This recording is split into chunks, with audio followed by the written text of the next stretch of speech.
Good afternoon, everyone. Thanks for coming out and thanks for your patience as we get set up here. I'm Craig Wood. I'm the Executive Director of REDI Enterprises.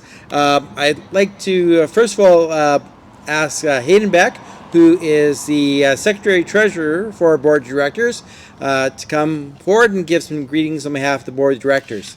Hayden, come on down.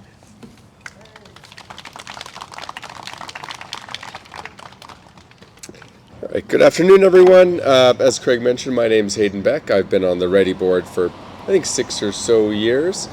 And in that time, we've seen a bunch of amazing projects, but this is one that I think we're all very proud to be embarking on and sharing with the community. And it represents, hopefully, a template for the future and more projects like this.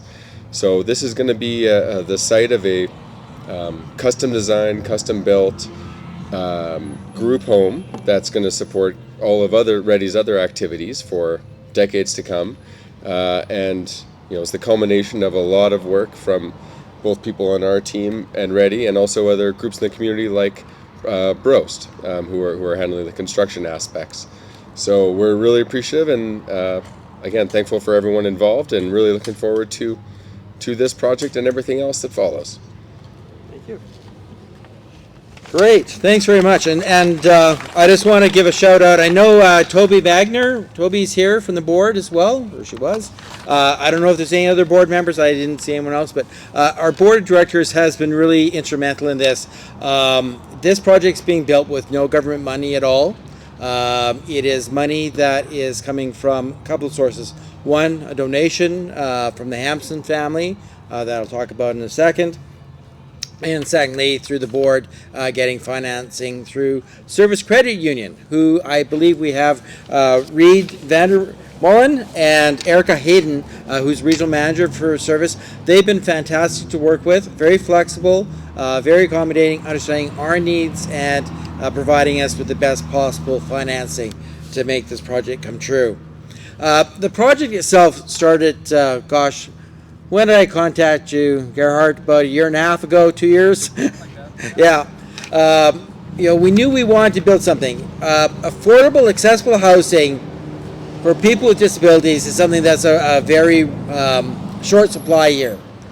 And what we wanted to do was design something that was affordable, accessible, and something that was a reflection of independence for individuals living in the community. So we'll have a 3-bedroom traditional sort of group home on one half of the building, and the other half will be 3 independent studio apartments adjoined to the group home through a fire door. So people can live independently in the community, but still know they have that support structure 24/7 just on the other side of the door. So it was a really interesting process, and I want to give a shout out to Aaron and Gerhard Brost from Brost Construction and Steve Hend from Lacey Construction. Lacey's going to actually be doing the construction, get going on this shortly, and we worked over the course of the last couple of years talking to people who live in our homes, talking to you, the staff that work in the homes, and figure out what do we need and try to make the best possible design. It was a bit of a challenge in trying to make sure it was also affordable as well. So I want to give a shout out to the guys from Brost and Lacey who did a lot of meetings with the city. I know how much fun those can be, and got some good allowances on different variations on things that we could do to help lower the cost and make the construction a little bit more affordable. A little bit about the naming of the house. So the house will be known as Hampson House, named after Kathy Hampson. Kathy was a long-time client of REDI. Bit of background here. She was born in Red Deer, Alberta. Had some developmental disabilities and physical disabilities when she was born. And her parents lived in Red Deer. They relocated back to the United States, where they're originally from. And at the time, this is in the 1950s, was told, well, there's a really great place called Michener Center. You should just leave your daughter there. So they gave up their guardianship of their daughter and placed her in Michener because that was the best thing to do. Kathy lived there for many years. In Michener, it was an institution. And what that meant is that you didn't have your own space.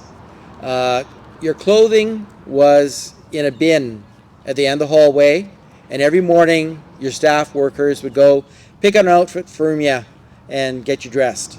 But you had no particular clothing or shoes or anything of your own. You lived in a dormitory. You showered in, best possible conditions, be a gang shower, and it really was very institutional. In the late 1980s, REDI and many other organizations like us went into the community and started developing community living concepts. And Donna, I don't think she's here today, but she's one of the people that first met Kathy. And the thing that struck her was all the other people had really nothing. But Kathy had this red shoelace that she would sit there and twine through her fingers. And this backstory was is somehow she got hold of this shoelace and the staff couldn't get it away from her. So that was her only possession in the world. And she hung on to it. When she moved to Medicine Hat, she had that shoelace with her. Over the years, she lived in various homes with REDI, developed close relationships with the roommates, obviously had her own room, had her own clothing, and that shoelace became less and less important to her each and every day. So when Kathy did pass away, the inheritance from her estate went to her next of kin, her family. I was contacted by her brother who said, "We don't deserve this. This needs to go to her real family, and that's REDI. Please do with as you think should be done." So with that money, we were able to purchase the lot and construct the construction on this building. So I think only fitting that the model going forward will be one of people being able to live in their own space with as much independence as possible, with support, love, and care. And I think it's something we should be proud of. I think it's something that, as Hayden said, we're hoping it'll be a bit of a template to go forward and put in other areas of the city.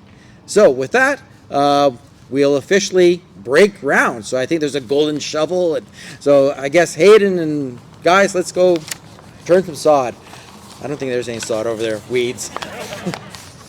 I should say, when you go inside as well, on the tables, there are a little bit more about the story of Kathy and a picture of her. And it's important to remember her legacy because her situation was not unique. That is how people with disabilities in Alberta lived up until about 25 years ago. So a great legacy and a fitting tribute to her. Thank you. So spacious, that lot, right? Strange. Strange. Fell over.